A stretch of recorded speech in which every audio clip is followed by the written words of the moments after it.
তমেব শরণাঙ্গশ্চ সর্বভাবেন ভারত, তৎপ্রসাদাৎ পরং শান্তি স্থানাং প্রাপস্যি সশতম। এই হলো শান্তির উপায়। দেখুন, টাকা দিয়ে খাট কিনা যায়, ক 1000 টাকা, লাখ টাকার ঘুম কিনতে পারবেন না আপনি। টাকা দিয়ে আপনি সুখের সম্ভার কিনতে পারবেন, শান্তি কিনতে পারবেন না। টাকা দিয়ে রূপোর খাট করুন, ঘুম কিনতে পারবেন, কিন্তু খাট কিসের জন্য? ঘুমই যদি না হয়, তার উপর খাট সোনার খাটে শুয়ে কি করবেন? শান্তি চাই। আর সেই শান্তি একমাত্র এই দেখুন ভগবান বলে চলেছেন, মত চিত্ত মনটা আমায় দাও। দেখুন, এখানে যারা এসছি অনেকেই ঘুমাচ্ছেন, ঝিমাচ্ছেন, অলসতা প্রকাশ করছেন, কিন্তু যারা মনটা হরিকথার দিকে দিয়েছেন, আমি বিশ্বাস করি এখন অন্তত কিঞ্চিত সংসারের থেকে বেশি শান্তি পাচ্ছেন আপনি।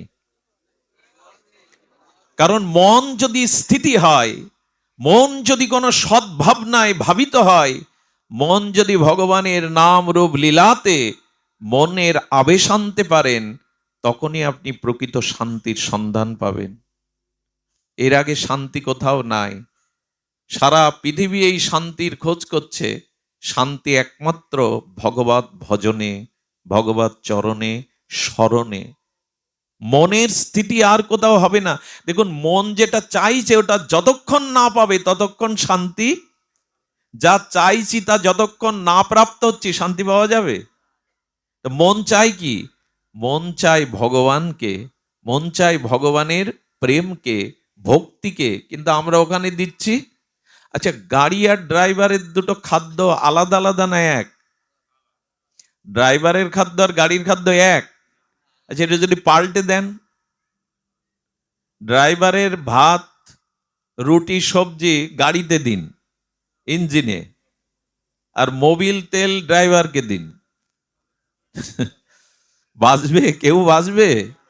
দুটোই বিকল হয়ে যাবে। তা আত্মা চাইছে কি? মন চাইছে কি? মন চাইছে ভগবানের স্মরণ। আপনি যতক্ষণ ওটা তাকে না দেবেন, ড্রাইভারকে তেল মোবিল খাওয়ালে কি হবে? তা আত্মা চাইছে, মন চাইছে ভগবানের ভজন, ওটা তাকে না দেওয়া পর্যন্ত শান্তি সব ওলট পালট হয়ে যাবে। 2-1 ঘন্টা বসি কি ঠাকুরের সামনে? পেপার পড়ি প্রতিদিন, গীতা পড়ি তো একটা শ্লোক প্রতিদিন।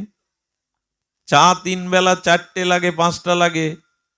চৈত্র মাসে বৈশাখের খরা রৌদ্র বলি লেবু চা, লেবু চা, মাথা যন্ত্রণা করে। চা তো খান, চরণামৃত পান কখনো? শান্তি চাইলে পাওয়া যাবে? ছেলের হাতের মোয়া যে কেড়ে নিলাম, চরণামৃত পায় না, প্রতিদিন চা পায়। পেপার পড়তে হবে প্রতিদিন, পড়ুন, আপত্তি নাই। গীতা পড়েন তো?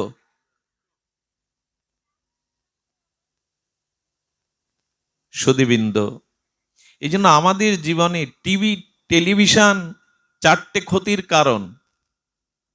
টেলিভিশনে 4টে ক্ষতির কারণ, কিন্তু তার পেছনে মানুষ ঘন্টার পর ঘন্টা সময় দেয়, অথচ 4 মালা জপ করতে 25 মিনিট 30 মিনিট লাগে, তা কেউ জপ করে না।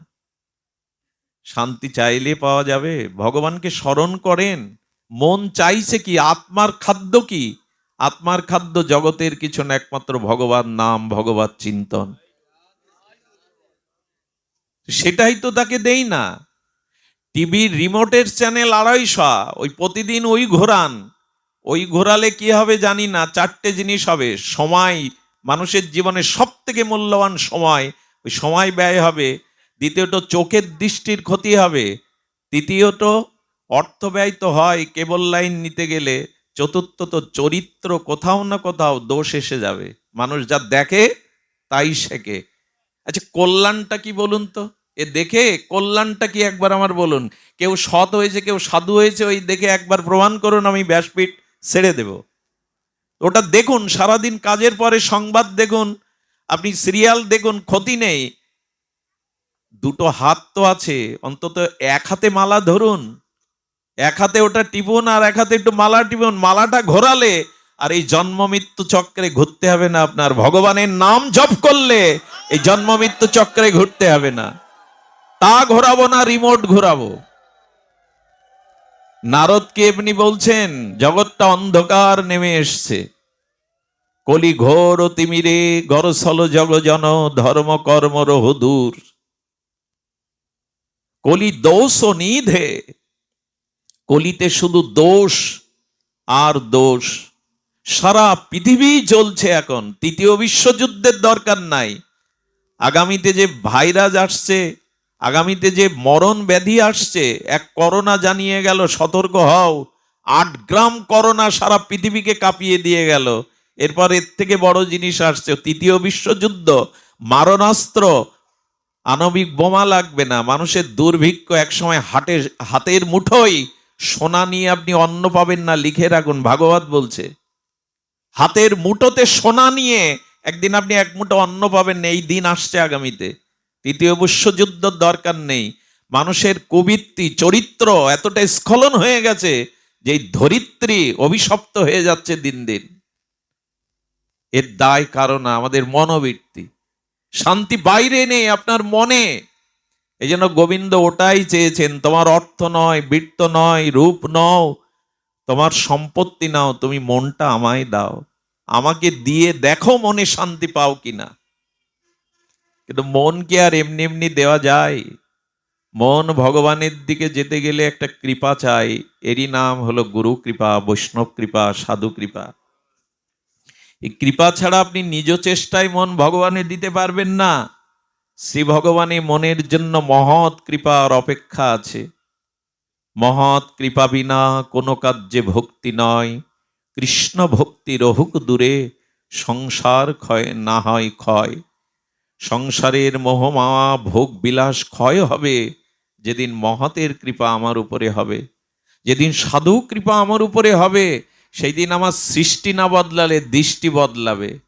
সেদিন আমার ভিতরে এই চিন্তা আসবে, নাই জগৎ বেশি দিনের নয়, এ রূপ যৌবন ভোগ বিলাস বৃত্ত বৈভব বেশি দিনের নয়।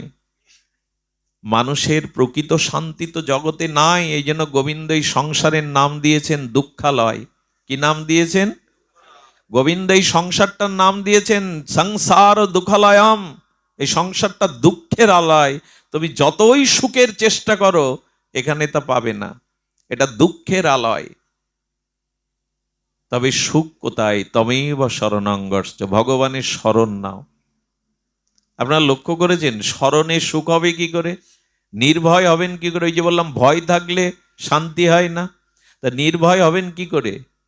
শাস্ত্রে বলেছেন, দেখুন, ভজহুরে মন শ্রীনন্দ নন্দন অভয় চরণার বিন্দরে। গোবিন্দের চরণটা হলো অভয় চরণ, যেখানে পৌঁছালে, যেখানে স্মরণ করলে আর ভয় থাকে না। আশ্রয় নিতে বলছেন আমার চরণ, ওইখানেই শান্তি।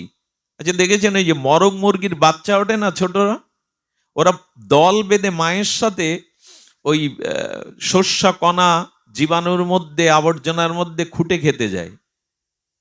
যখন ওর মা দেখে উপরে চিল এসে হাজির, ওই বাচ্চাগুলিকে গ্রাস করবে বলে মা কি করে, দুটো পাখনা মেলে দেয়, আর ওই পাখনার সংকেতে বাচ্চাগুলো সুরসুর করে মায়ের পাখনার তলে যায়।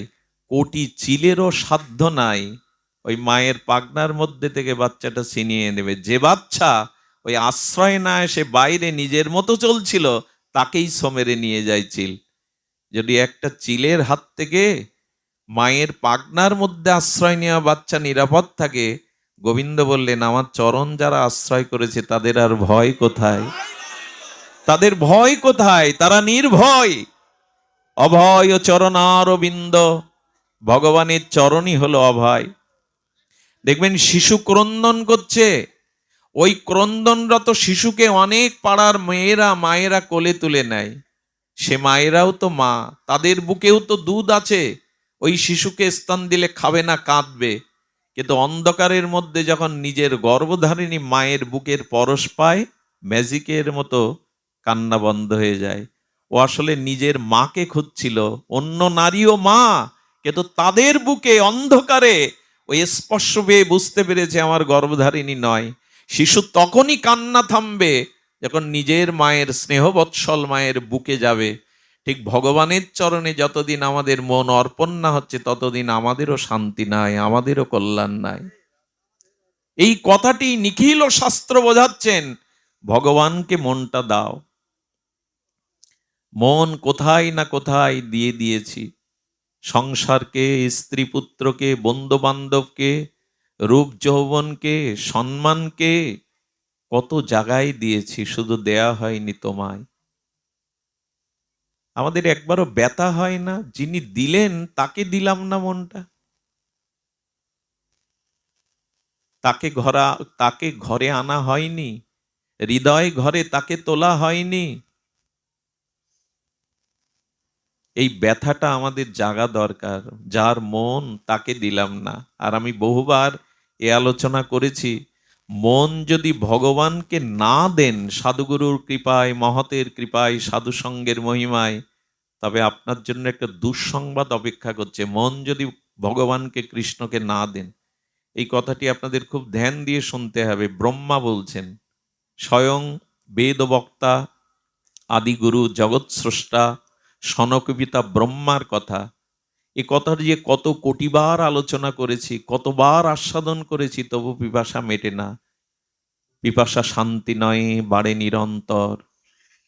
ব্রহ্মা বলছেন, তাবদ গ্রেদাস্তেনা কারা গৃহম গৃহম তাবন মোহনীগড় যাবৎ কৃষ্ণ নতে জনা। আহা, ব্রহ্মা বলছেন, তাবদ্রৈস হ্যাঁ তাবদ্রৈস্তেনা কারা গৃহম গৃহম তাবগ্ন মোহনীগড় যাবৎ কৃষ্ণ নতে জনা। আহা, ব্রহ্মস্তুতির এক বিশেষ এই শ্লোকটি। বলেন, যতক্ষণ জীব তার মন তোমার চরণে অর্পণ না করবে, যাবৎ কৃষ্ণ নতে জনা, যতদিন জীব তোমার চরণে তার মনটাকে অর্পণ না করবে, যদি না করি, ব্রহ্মা বলছেন, তাবদ গ্রেদাহেস্তে না কারা গৃহম গিরম। ব্রহ্মা বলছেন, গোবিন্দ, মন যদি তোমাতে অর্পণ না করে, তবে তার গৃহ হবে কারাগার। ব্রহ্মা বাক্য, তার সংসার হবে কারাগার। হয়েছেও তাই। আমাদের বাড়িতে মানুষ আসে শান্তির আশায়, কিন্তু ওইখানে কারাগারে টিভি আছে। কারাগারের এখন নাম বদল হয়েছে, সংশোধনাগার। ওখানে টিভি আছে, দুতলা আছে, ওখানে তাস খেলতে পারেন, ফুটবল খেলতে পারেন, কাজ না করেও 3 বেলা খেতে দেবে। এখন 3 বেলায় খেতে দেয়। ওখানে শান্তি পায় মানুষ, বাড়ি কুড়ে ঘরে শান্তি পায়। এখন আমাদের ঘরগুলো কৃষ্ণকে মন না দিয়ে, ভগবানকে প্রাণ না দিয়ে, ব্রহ্মা বলছেন ঘরগুলো হয়েছে কারাগার। আর কারাগারের দাগি আসামিদের হাতে পায়ে কি থাকে? বেড়ি থাকে, ডান্ডা বেড়ি থাকে। বলছেন, তোমাতে মন যদি কৃষ্ণ না দেয়, তবে সংসারে সেই ব্যক্তির হাতে পায়ে, ওর তো হাতে পায়ে আর এর 5-7 জায়গায় মোহ দিয়ে বাঁধা থাকবে। মোহ, মায়া, ডান্ডা বেড়ি। যদি বলেন তা তো দেখি না, দেখতে পাই না, তো কালকে সিদ্ধান্ত নিন যে আগামী সপ্তাহে বৃন্দাবন যাবেন, তখন দেখবেন ডান্ডা বেড়ি কতটা পড়ে। স্ত্রী বলবে, আমাকে এই অবস্থায় ফেলে তোমার একা যাওয়া হবে না। ছেলে বলবে, আমার ছেলের পরীক্ষা, আমি তাকে অফিসে, ওকে কে দেখবে? এই ডান্ডা বেড়ি তখন বুঝতে পারবেন কটা। আর ও কাটা সহজ না, লোহার ডান্ডা কাটা যায়, কিন্তু সংসারের মোহমায়া। বাবা, কালকে পাঠ হলো পুরানো বক্সেদপুর, আসতে পারিনি না, কাজ ছিল খুব, সমস্যা ছিল খুব, এই ডান্ডা বেড়ি কম। এই জন্য বললেন, তাবদ গ্রেধাস্তে না কারা গৃহম গৃহম তাবন মোহনী গড় যাবৎ কৃষ্ণ নতে জনা। হাতে পায়ে ডান্ডা বেড়ি, ভগবানের কাছে যাওয়ার সময় নেই আমাদের, ডান্ডা বেড়িতে বাধা। আর কি, এই কথাটি এত দার্শনিক বিচার করেছেন ব্রহ্মা। বলেন, মন যদি ভগবানকে না অর্পণ করা হয়, সেই মন স্তেনা, চোর হয়ে যায়। কি হয়ে যায়? আশ্চর্য কথা বলেছেন ব্রহ্মা। মন ভগবানকে না দিলে সেই মন কি হয়? চোর হয়। চোরের শান্তি হয়? দেখুন, চোরের বাড়ি, পাকা বাড়ি আছে, দালান, চোরের স্ত্রীও সুন্দরী হয়, কারো কারো হয়। আবার চোরেরও টাকা পয়সা, ব্যাংক ব্যালেন্স আছে। আর সাধুর বাড়িও এই 3টে আছে, সুন্দরী স্ত্রী, দালান বাড়ি, টাকা পয়সা। তাহলে সাধু আর চোরে পার্থক্য কি? হলো, পার্থক্য একটাই, চোর শান্তি পায় না বাড়ি থেকে, কিন্তু সাধু শান্তি পায়। কারণ তার মন চোর নয়। চোর কি করে? আপনার আমার ঘরে যেন না ওঠে চোর, কিন্তু যদি কখনো ওঠে কি করে জানেন? মূল্যবান জিনিসগুলো চুরি করে, আর সমস্ত আলমারি, খাট, বিছানা সবকিছু এলোথেলো করে অগোছালো করে যায়। এটা তো চোরের ধর্ম। মূল্যবান জিনিস নিল আর ভেঙে চুরে সব আবর্জনা ভরিয়ে গেল। ব্রহ্মা বললেন, হে ভগবান, তোমাতে যখন মন কেউ না দেয়, তার মনটা চোর হয়ে কি করে জানো? হৃদয়ের মধ্যে যত সদ্গুণ ছিল, ক্ষমা, দয়া, করুণা, এইগুলো হরণ করে নেয়, নিয়ে ওখানে হিংসা, বিদ্বেষ, এই অবগুণগুলো, আবর্জনাগুলো ঢুকিয়ে দেয়। কি অপূর্ব শ্লোক! যাবৎ কৃষ্ণ নতে জনা, যতদিন জীব তোমাতে মন না দেবে, সংসার হবে কারাগার, হাতে পায়ে উঠবে মোহর শৃঙ্খল, আর তার মন চোর হয়ে যাবে। সদ্গুণগুলো মন থেকে চুরি করে অসদ্গুণগুলো ওখানে প্রবেশ করিয়ে যাবে। এখন উপায় বলি, সমস্যার মাঝে মাঝে উপায়ও বলছি, একটু সংকেতে শুনে নিন। গোবিন্দ সেটিই বলছেন, তমেব শরণাঙ্গস্য সর্বভাবেন ভারত, আমার কৃপাতেই শান্তি পাবে, তৎপ্রসাদাৎ পরাং শান্তে স্থানাং প্রাপস্যি সশতম। অপূর্ব!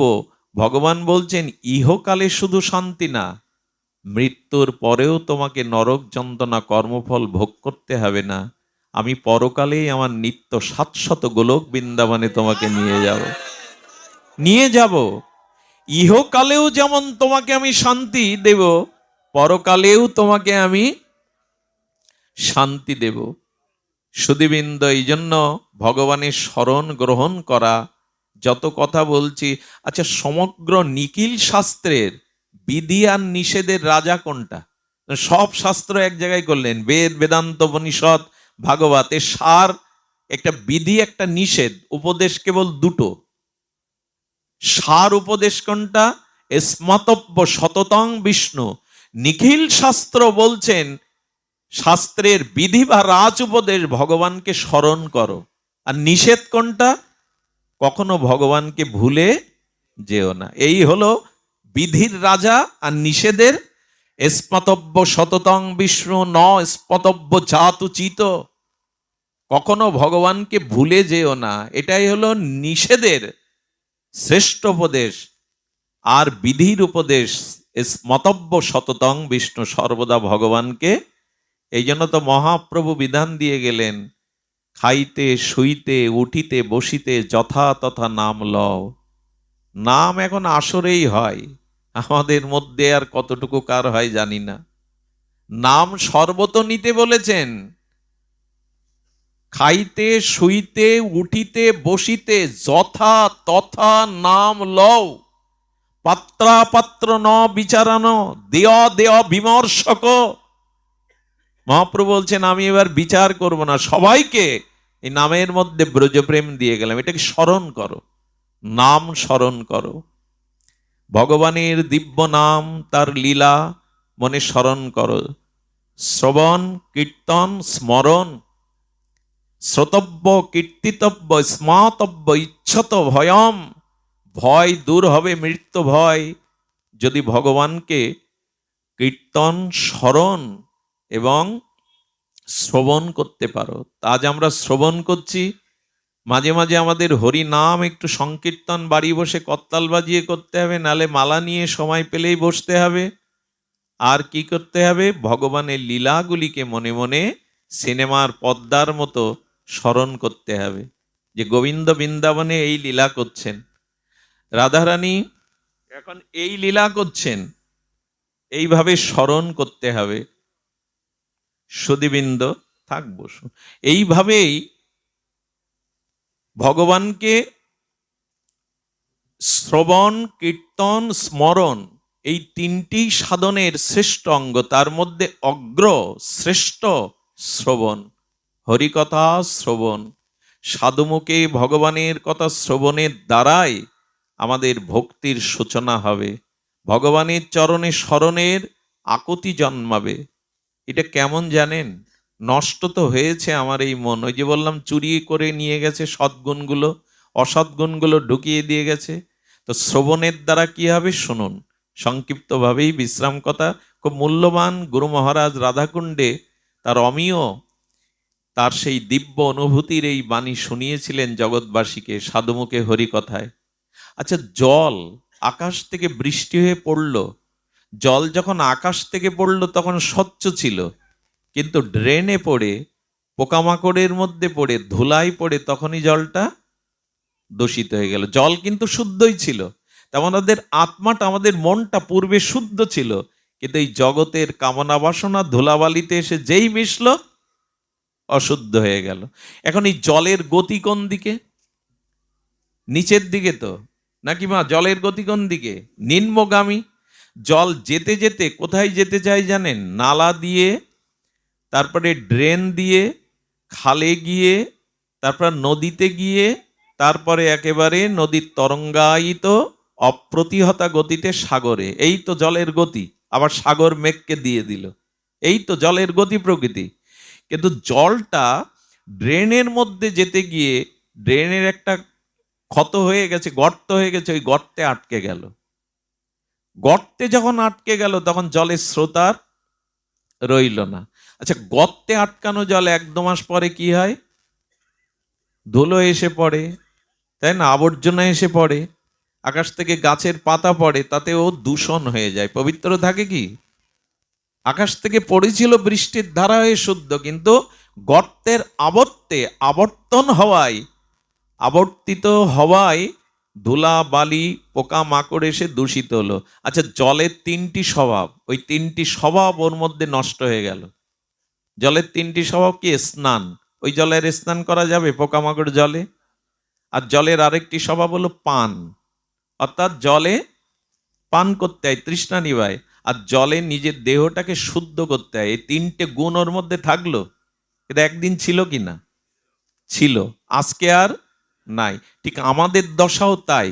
আমাদের আত্মাটা শুদ্ধ ছিল একদিন, যখন কামনা বাসনা ছিল না। কিন্তু যেই কামনা বাসনার সংসার গর্তে আটকে গেলাম ভোগ বাসনায়, সেই ওই পোকামাকড় দূষিত হয়ে গেল। কিন্তু জলের মধ্যে ওই 3টে ধর্ম এখনো আছে। ওই জল স্নান করাও যাবে, পান করাও যাবে। ওই জল স্নান করাও যাবে, পান করাও যাবে। ওই জলের 3টি শুদ্ধতা তখনও আছে, স্নান পান সবই আছে। কি করে জানেন? ওই জলটা পোকামাকড় হয়ে দূষিত হয়ে আটকে আছে। হঠাৎ বৃষ্টি এলো, আর প্রবল আকাশ বন্যার মতো বৃষ্টি এসে বৃষ্টির জলধারা ড্রেনে গিয়ে পড়লো। ক্ষিপ্রগতিতে জলের স্রোত ড্রেনে গিয়ে পড়লো। তখন ওই জলে কি হয়? ওই স্রোত ওই জলের ওই গর্তের মধ্যে যে দূষিত জলগুলো উঠিয়ে নিয়ে ভাসতে থাকে, থাকে কি না? বৃষ্টির স্রোতের জল যখন ওই গর্তের আবর্তে গিয়ে ওই জলটাকে তুলে নেয়, স্রোত বইছে, ওই স্রোতে তুলে নিয়ে ছুটতে লাগলো, ছুটে নদীতে পড়লো, নদী থেকে গঙ্গায়, গঙ্গা থেকে সাগরে। যখন গঙ্গায় পড়লো, সাগরে গেল, তখন স্নান করা যাবে কিনা? তখন গঙ্গার জল পান করা যাবে কিনা? স্নান করে শুদ্ধ হওয়া যাবে কিনা? সব পোকামাকড় চলে গিয়ে গঙ্গায় পড়ে শুদ্ধ হলো। ঠিক এই কথাটি, ভগবানকে অনেক জন্ম ভজন করিনি, এ মনে ভগবানের স্থান অনেক জন্মই দেয়নি, এই মনে ভগবানের স্মরণ মনন করিনি, তাই কামনা বাসনায় জলটা দূষিত হয়ে আবর্ত হয়ে আছে। এখন যেখানে সাধু সঙ্গের মেঘ হবে, কিসের মেঘ? সাধু সঙ্গের মেঘ। ওই সাধু সঙ্গের মেঘ হতে আর মেঘরূপ বক্তার মুখ দিয়ে যখন হরিকথার অমৃত বৃষ্টি হবে, আর সেই হরিকথারূপ বৃষ্টি আমাদের কানে গিয়ে হৃদয়ে ঢুকবে, তখন হৃদয়ের গতি আবার ভগবানের দিকে ছুটিয়ে নিয়ে যাবে। কান দিয়ে হরিকথা শ্রবণ করলেন তো মনে হরিকথা প্রবেশ করলো, আর হরিকথা হৃদয়ে গিয়ে মনের গতি ভগবানের দিকে ছুটালো। এখন যেমন আপনাদের মনের গতি ভগবানের দিকে শ্রবণ করতে হবে, সাধুমুখে হরিকথা শ্রবণ করতে হবে। এটাই চিত্ত শুদ্ধি করার একমাত্র উপায়। আমি খুব গর্ব করে বলতে পারি, এটা আমার দেখা, আমার জীবনে উপলব্ধি করা। রাধা কুণ্ডে নবদ্বীপে ভাগবত কথা যেখানে হয়, সেখানের মতো পরিবেশ অন্য কোনো অনুষ্ঠানে আপনি পাবেন না। এরকম পরিবেশ আপনি চাইলেই গড়তে পারবেন না। কারণ হরিকথা শ্রবণী জীবের সংসার ক্ষয় আর ভগবানের ভক্তির উপচয়ের একমাত্র প্রধান কারণ। আপনি হরিকথা সাধুসঙ্গ ব্যতীত অন্য কোনো সাধনার দ্বারা ভগবত কৃপা লাভে সমর্থ হবেন না। এই জন্য আগে শ্রবণ। কোথায় যাবেন সে জিনিসটাকে জানবেন না? কোথায় আপনার গন্তব্য সেটা না জানলে পথে উঠুন আপনি। আচ্ছা, পথে কেউ চলছে, যদি জিজ্ঞাসা করেন কোথায় যাবেন, তো জানি না, তাকে কি বলবেন? যদি বলে কোথায় যাব জানি না, কি বলবেন তাকে? ভবঘুরে বলবেন কি না? তো ভগবত একমাত্র জানিয়ে দেয় তোমার গন্তব্য কোথায়, তোমাকে কোথায় যেতে হবে। সেটা না জানলে পৌঁছাবেন কি করে? এই জন্য হরিকথা শ্রবণ করতে হবে। তবে ধন্য আপনারা, আমার এলাকার মানুষ বলে বিল্লমঙ্গল এইখানে বসবাস ছেড়ে ওই দিকে গিয়ে বাস করো। ওরা মনে হয় মোবাইলে দেখে যে এই যে ভাঙা, মকসেদপুর, টেকেরহাট এসব দেখে, দেখে বলে ওইখানে তোমার কথা শুনতে এত ভক্তরা আসে। বললাম ওরা আমাকে না, আমার স্বরূপ বুঝতে পারেনি, বুঝলে তাড়িয়ে দিত। এই জন্য হয়তো আসে। বলে না দাদা, আমাদের এদিকেও ভক্ত হয়, কিন্তু ওরা হরিকথা এরকম নীরবে শ্রবণ করে। আমার মনে হয় আপনাদের এই বৃহত্তর অঞ্চলে কোনো মহামানবের কৃপা আছে।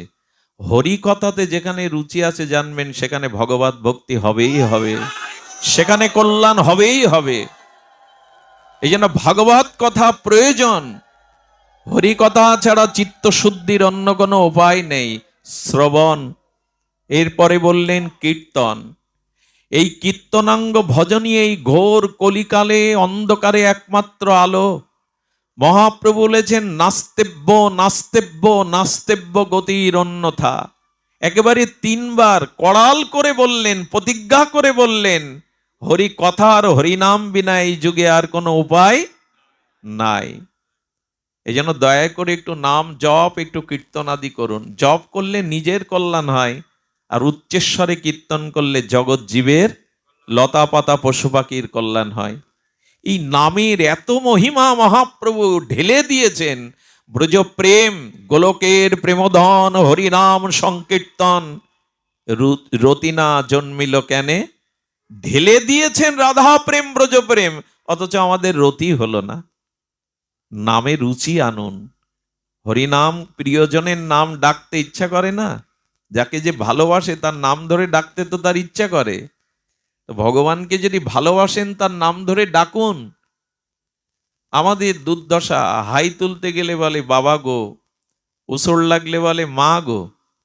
কিছু মানুষ আছে উসর লাগলে বলে হা রাধে, হাই তুলতে গেলে হা গৌরাঙ্গ। অন্তত এইভাবেই নিন 2-4 বার দিনে। ঘুম থেকে উঠে হাই তুলতে গিয়ে বাবা গো মা গো এই বলে কি হবে?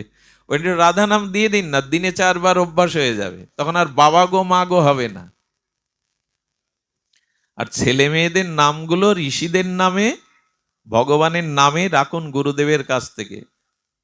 হ্যাঁ, টেলিভিশনে সিরিয়াল নাম রেখে লাভ হবে না। গুরুদেবের কাছ থেকে শ্রীকৃষ্ণের নাম শ্রীকৃষ্ণের পিতামাতা রাখেনি, গর্গমণি রেখেছিল। রাম ভগবানের নাম দশরথ রাখেনি, কৌশল্যা রাখেনি, বশিষ্ঠদেব রেখেছিল। এই ইতিহাস আমরা ভুলতে বসেছি। সন্তানের নামগুলো আদ্যক্ষর দিয়ে শ্রী গুরুপাদ পদ্ম আচার্যদের কাছে রাখতে হয়। ওই নামের মধ্যে আশীর্বাদ থাকে, শক্তি থাকে। তার প্রমাণ অজামিল। তার ছোট পুত্র নারায়ণ বলতে বলতে মৃত্যুর সময় সে ভগবান পেয়ে গেল, নাম আভাসে। এই জন্য নামকরণটাও আমাদের সংস্কার। সনাতন ধর্ম, বৈদিক সভ্যতায় সন্তানদের নামকরণটাও সংস্কার। সুধীবৃন্দ, এই জন্য কীর্তন করুন। কীর্তনের সিদ্ধ গৌর কিশোর দাস বাবাজি মহারাজ, এই সিদ্ধ মহাত্মা, ভিড় লেগে যেত, প্রণাম করতে আসতে। বললো সম্মান কি ধুয়ে খাবো? এক শিষ্যকে বললেন ওই যে কাঠ লতা পাতা আছে, 10 বছর আগে ল্যাট্রিন বাথরুম ছিল, এখন কেউ ব্যবহার করে না, সব শুকিয়ে গেছে। ওই লতা পাতা ইট কাঠগুলো একটু গোবর ছড়া দিয়ে ওই লতা পাতার মধ্যে আমার একটু জায়গা করে দে। কেন বাবা? তো হাজার হাজার প্রণাম নিলে আমার ভজন কখন হবে? এসব তাল থাক, ওখানে জায়গা করে দে। দেখুন এরা সম্মানকে ভয় পায়। সম্মান নিয়ে ধুয়ে খাবো? আমার ভজন হচ্ছে না লোকের, হাজার হাজার লোকের প্রণাম দেখতে, ওখানে জায়গা করে দে। ওইখানে বসে বসে বাবাজি সারাদিন নাম করতেন। লোক আসলে বলতেন কোথায় জানি না, ভিড় কমে গেল। তো একদিন ওনার শিষ্য ওই জায়গাটা প্রণাম করতে গেছে, তাহলে বাবা এখানে সিদ্ধ বাবার নাম করতেন, আমি একটু বসে কিছুক্ষণ নাম করি না। উনি এই ভেবে ওখানে বসে চোখ বন্ধ করে যেই নাম করতে যাবেন, দেখছি 4-5 দিক দিয়ে নাম ধ্বনি হচ্ছে মধুর কণ্ঠে। এখানে তো কেউ নেই, নাম কে বলছে? উনি আবার চোখ বন্ধ করে আবার শব্দ শুনছেন নামে, দিব্য ওনার কানে দিব্য নামও ধ্বনিত হচ্ছে। চারিদিকে তাকিয়ে দেখে কেউ তো নেই। হঠাৎ লক্ষ্য করলেন চোখ খোলা রেখে, সিদ্ধ নামনিষ্ঠ মহাপুরুষ ওখানে বসে জপ করেছে বিদায় ওনার দিব্য স্পর্শে ওখানে ইটগুলো কাঠগুলো থেকে নাম ভেসে আসছে, হরে কৃষ্ণ হরে কৃষ্ণ। কাঠগুলো থেকে নাম ভেসে আসছে। যদি বলেন এর যুক্তি কি, তবে শুনুন, একটা চম্বুকে লোহাটা বারবার ছোঁয়াবেন, বারবার চম্বুকে লোহা ছোঁয়ালে দেখবেন কিছুক্ষণের জন্য লোহার মধ্যে চম্বুকের ধর্ম এসে প্রবেশ করে। তেমনি নাম নিতে নিতে জড়বস্তুও, উনি জাগাকে প্রণাম করে বললেন নামের মহিমা এমন। আমার পরমার্ধ শ্রী গুরুদেব, জগতে এমন পরম গুরুদেবকে পেয়েছিলাম, কিন্তু তার অযোগ্য আমি। রাধাকুণ্ডে 36 বছরের ভূতপূর্ব মহন্ত মহারাজ, আমাদের রঘুনাথ দাস গোস্বামী গদ্দির ভূতপূর্ব মহন্ত মহারাজ, অশেষ শাস্ত্র নিষ্ণাত পণ্ডিত প্রবর, রাধারানীর কিঙ্করী। সারাটি জীবন তিনি গ্রন্থ চয়নে হরিকথা প্লাবন বইয়ে দিয়েছেন বৃন্দাবনে রাধাকুণ্ডে। পরমারাধ্য শ্রী গুরুদেব ছিল অনন্ত দাস বাবাজি মহারাজ। উনি ঘরে বসে বসে নাম করছেন। আপনারা জানেন এখন 84 ক্রোশ ব্রহ্মণ্ডলে বর্ষণার মধ্যে সারা ভারত যাকে শ্রদ্ধা করে সাধু সন্ত, তিনি শ্রদ্ধেয় বিনোদ বাবাজি মহারাজ রাধাকুণ্ডের। কত মন্ত্রীরা গিয়ে ওনার চরণের ধুলা নেওয়ার জন্য বসে পড়েন। সেই বিনোদ বাবা গুরু মহারাজকে প্রণাম করতে গেছেন ব্রজানন্দ ঘেরায়, গিয়ে দেখছেন বাবার পুরো ঘরটার দেয়াল ফেটে ইট কাঠ থেকে নাম আসছে। উনি বললেন এটা আমার কল্পনা না, আমি কান পেতে স্পর্শ করে শুনলাম উনি নাম করছে দেখে পুরো ঘরের ইট কাঠ নাম বলছে। এই হলো নামের মহিমা। উচ্চস্বরে নাম সংকীর্তনে পর উপকার করে। হরিদাস ঠাকুর 3 লক্ষ নামের মধ্যে 1 লক্ষ নাম উচ্চস্বরে করতেন। বলে কেন? বলে গাছপালা কীট পতঙ্গ ওদের কাছে এই নামের ধ্বনি গেলে ওরা উদ্ধার হয়ে গোবিন্দ চরণ পাবে। এই জন্য উচ্চস্বরে 1 লক্ষ নাম করতেন উনি। আপনি জপিলে নাম আপনি সে তরে, উচ্চ সংকীর্তনে পর উপকার করে। অন্যের কল্যাণ এই নামের ধ্বনি যতদূর যায়। এই জন্য যে গৃহে সদাচার সম্পন্ন হয়ে ভগবানের অষ্টাবিগ্রহের সামনে কাঁসা করতাল খোল বাজিয়ে ঝামর বাজিয়ে যারা হরিনাম করে, ওখানে রোগ শোক অভিশাপ প্রবেশ করতে পারে না। কিন্তু ঘরে ঘরে হরিনাম আজ কই? ঘরে ঘরে আজ ভগবানের দিব্য নাম কই? সকাল সন্ধ্যা ওখানে অভিশাপ ঢুকতে পারে। নাম যত দূর যায় অমঙ্গল তত দূরে দূরে পালায়। আগেকার দিনে এত ঔষধ, এত ডাক্তার, এত আধুনিক চিকিৎসা ব্যবস্থা আসেনি। তখন নাকি গ্রামে ডায়রিয়া হলে, মহামারী হলে হরিনাম করত সবাই মিলে, আর এই হরিনামের ধ্বনিতে রোগ শোক পালাতো। এটা মিথ্যা নয়, এটা মিথ্যা নয়। এই জন্য ভগবানের নামটা নিতে শুরু করুন। আর এই নাম এখন কীর্তন করলে এর পরম কল্যাণ কি জানেন? যদি মৃত্যুর সময় নামটা মনে এসে যায়, যদি শেষ সময় নামটা মনে এসে যায়, তবে আপনি পার হয়ে গেলেন, আর আশা লাগবে না এপারে। এই জন্য ভগবানের নাম আজ নিতে থাকুন। মৃত্যুর সময় কর্ণের শ্রবণ ক্ষমতা, দর্শন ক্ষমতা, গলার বলার ক্ষমতা নষ্ট হয়ে যায়। ধীরে ধীরে জীবনী শক্তিগুলো বিলুপ্ত হতে থাকে। মাইক বাজালে ওই দিন কানে আপনার নাম যাবে না। আপনি হাজার চেষ্টা করেও কণ্ঠে সাধনা না থাকলে, অভ্যাস না থাকলে মৃত্যুর সময় বলতে পারবেন না। এই জন্য আজ অভ্যাস করুন যাতে মৃত্যুর সময় তার দিব্য নাম ধ্বনিত হয়। সুধীবৃন্দ, এই জন্য কীর্তনাঙ্গ এই ভজন মহাপ্রভু দিয়েছেন। আরেকটি দিয়েছেন, যদি নাম করতে করতে ভগবানের লীলা স্মরণ করতে পারেন। এই লীলা স্মরণই হলো শরণাঙ্গ সাধন, যেটা মহাপ্রভু দিয়ে গেছেন। এই লীলা স্মরণ, ভগবানের কোন সময়ে কোন লীলা শ্রীধাম বৃন্দাবনে নবদ্বীপে শ্রী গৌর সুন্দর কখন কি লীলা করছেন, এই লীলা যদি মনে মনে স্মরণ করতে পারেন, সেই লীলাগুলি কেমন জানেন? ছোট্ট একটা দৃষ্টান্ত দিয়েই পাঠ বিশ্রাম। শ্রীনিবাস আচার্য, ইনি মহাপ্রভুর দ্বিতীয় আবেশ কলেবর। উনি একবার ধ্যানে বসেছেন ঘরে, খুব ধ্যান দিয়ে শুনুন, এটা আমার বিশ্রাম কথা, স্মরণটা কেমন। উনি মনে মনে গুরু প্রদত্ত মঞ্জুরি স্বরূপে ওনার গুরু মঞ্জুরির সাথে রাধারানী সখীদের নিয়ে যমুনায় জলকেলি করছেন, স্নান করছেন। আর করতে করতে উনি গুরু মঞ্জুরি, ওখানে পুরুষের অধিকার নাই, গুরু মঞ্জুরির পেছনে সেই একাদশ ভাবাত্মক সেই মঞ্জুরি যেটা গুরুদেব দিয়ে দেয়, আমি সবাইকে কথা বোঝাতে পারবো না। এই যে তুলসী বন্দনায় গাই না আমরা, এই নিবেদন ধরো সখীর অনুগত করস, সখার না সখীর অনুগত, এই মনের অভিলাষ বিলাস কুঞ্জে, এই ভজন হলো সেই ভজন। পুরুষ দেহে ভজন হয় না, একটা জিনিস জেনে যান, ভজন করতে গেলে নারী দেহ লাগবে। তবে এই মায়েদের যে নারী দেহ তা না, রাধারানীর দাসী, রাধারানীর কিঙ্করী। ওইখানে দিব্য দেহ গুরুদেব দিয়ে দেবে, তোমার বয়সেই, তোমার পোশাকেই, তোমার সেবায়েই। তুমি মালা গেতে যুগলের গলে পরাবে, অতত বিজন সেবা করবে, সেবা দিয়ে দেয় গুরুদেব। তো উনি কি করেছেন, গুরুমঞ্জরির সাথে রাধারানীর জলকেলি দেখছেন। দেখতে দেখতে রাধারানীর নাকের মানে কর্ণের দুলটা হারিয়ে গেছে। খুব ধ্যান দিয়ে শুনুন। আচ্ছা, কর্ণের দুল হারিয়ে গেছে কোথায়? যমুনায় না মনে মনে স্মরণ করছেন? মনে মনে স্মরণ করতে করতে দেখছেন যে রাধারানীর কর্ণের দুল হারিয়ে গেছে। রাধারানীর কর্ণের দুল কি একটা? কিন্তু ওই দুল শ্যামসুন্দর দেখে বড় আনন্দ পান, তাই রাধারানী সখীদের বলছেন আমার দুল খুঁজে দে। আর এই দুল খোঁজার জন্য 3 দিন ধ্যানস্থ হয়ে ওই সখী রূপে বৃন্দাবনের যমুনায় 3 দিন ধরে দুল খুঁজে বেড়াচ্ছেন। আর 3 দিন তিনি ধ্যানমগ্ন।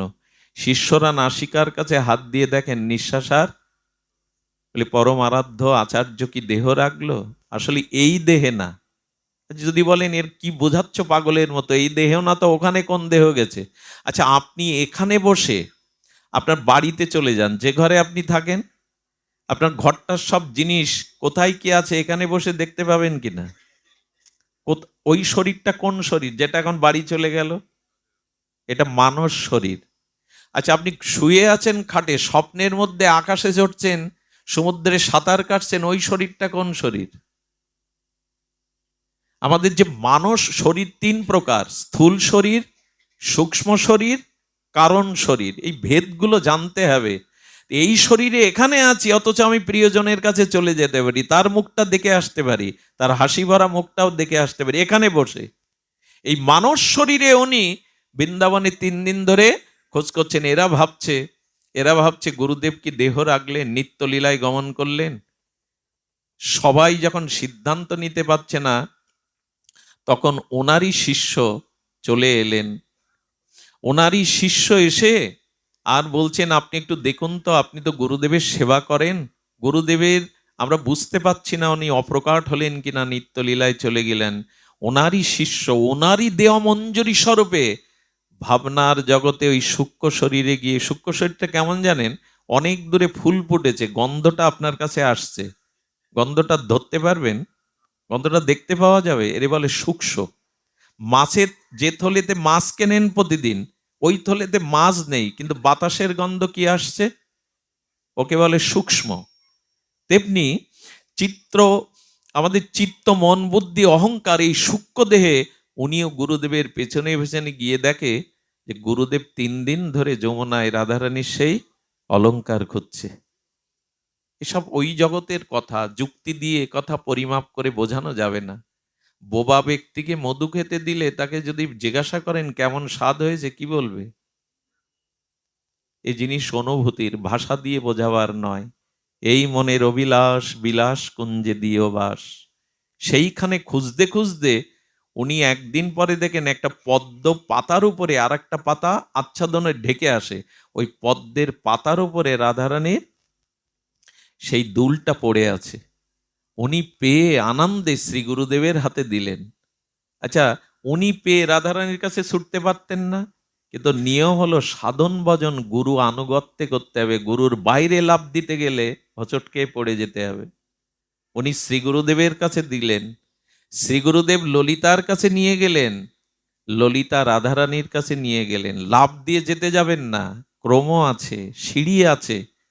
আর রাধারানী পেয়ে, শ্যামসুন্দরের প্রিয় এই অলংকার পেয়ে বড় আদর করে বুকে চেপে ধরলেন। কে খুঁজে নিল? রাধারানীর কটাক্ষ করুণার দৃষ্টি ওর দিকে দিয়ে দিল। এই যে রাধারানীর একটা করুণার দৃষ্টি পেয়ে রাধারানী প্রসন্ন হয়েছেন, এতেই মাঝে মাঝে গোবিন্দ রাধারানীর প্রেমকুঞ্জে হাত জোর করে দাঁড়িয়ে ললিতা বিশাখাকে অনুরোধ করেন, একটু চরণ সেবার জন্য ভেতরে যেতে পারি? শ্রীকৃষ্ণ জগৎগুরু, রসাচার্য রসিকেন্দ্র মৌলি, কিন্তু প্রেমময়ী রাধারানীর চরণ পাওয়ার জন্য তাকেও অনুমতি নিতে হয় কুঞ্জে যাওয়ার। কখনো কখনো রাধারানীর চরণটা তিনি মস্তকে নিয়ে বুকে নিয়ে জড়িয়ে ধরেন। দেহি পদপল্লব মৌদারাম, হে রাধে, তোমারই চরণ চরণ পল্লব মাঝে মাঝে বুকে জড়িয়ে ধরে গোবিন্দ প্রীতি করেন। এই জন্য রাধা কৃষ্ণকে জাগতিক দৃষ্টিতে কখনো দেখবেন না। একটা শিশু আয়নার মধ্যে নিজেকে দেখে, ওর সাথে খেলতে চায়, জড়িয়ে ধরতে চায়, এটা কি ওর অপরাধ? তেমনি রাধা কৃষ্ণ দুই নয়, একই জন, নিজের সাথে, নিজের স্বরূপের সাথে নিজে খেলছেন। এখানে রক্তমাংসের যুবতী সুন্দরী নয়, রাধা মাধব একই শক্তি, একই আধার, আলাদা নয়, নিজের সাথে নিজের অন্তরঙ্গ খেলা। এইভাবে লীলাতে সন্তুষ্ট হয়ে রাধারানীর কৃপা পেলেন, উনি দেহে ফিরে এলেন। এই জন্য মনটা খালি রাখবেন না। ভগবানের এই লীলাগুলো যখন শোনেন, গোবিন্দ গোষ্ঠে যাচ্ছে, কেমন নীল আকাশ, চারিদিকে যমুনা, আর স্নিগ্ধ গন্ধ ভেসে আসছে, গাভীগুলিকে সামনে নিয়ে গোবিন্দ মুরলীর ধারী বাঁশি বাজাতে বাজাতে, একবার একটু কল্পনা করুন তো, মনটা শুদ্ধ হয়ে যাবে। গোবিন্দ মুরলীর ধরী শ্যামসুন্দর মদনমোহন চলেছেন, সাথে সখাগণ, এইভাবে একবার একটু ভাবলেই দেখবেন মনটা আনন্দে ভরে যাবে। তাহলে শ্রবণ, কীর্তন, স্মরণ, এর দ্বারাই আমাদের চিত্ত, আমাদের মন ভগবানে অর্পিত হোক। আমি যদি কোনো কথা বলার ক্ষেত্রে আপনাদের হৃদয়ে ব্যথা পৌঁছায়, আমি করজোরে ক্ষমা চাইছি, ব্যথা নেবেন না। সকলে মিলে আশীর্বাদ করবেন। আজকের হরি কথা এখানেই বিশ্রাম। শ্রী গুরু প্রেমানন্দে গৌর হরি বল। জয় রাধা।